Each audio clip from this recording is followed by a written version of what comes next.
nga ba yung kasya sa storage box na to? So, let's see. Nilagyan ko siya ng hanger, ng Christmas tree, ng paper bags, yung mga unwanted things na nakalabas lang lagi. So, dyan ko siya nilagay para nakatago lang.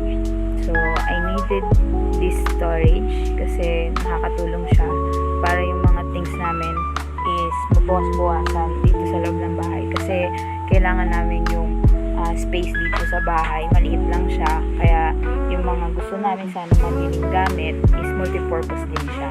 So, ito, Ottoman yung tawag sa kanya. Sa mall, medyo mabibigat yung ganito. Pero dito sa TikTok, magaan lang siya. And yung pagkaka-deliver nito is naka-pod lang siya. Ikaw mag-assemble. So, dalawa na yan. Nung binili ko dito is buy one, take one. So, yan. Yung isa, ginagawa namin upuan. Pwede mo rin patungan ng paa mo kapag napapagod na when you are working. So, we are working from home. Kaya, yan. Kailangan namin ng mga ganitong bagay sa bahay. So, nakakatulong siya to save space din. So, if you want this, pwedeng check out mo dito sa TikTok kung kailangan mo talaga to. So, this is a good buy for me.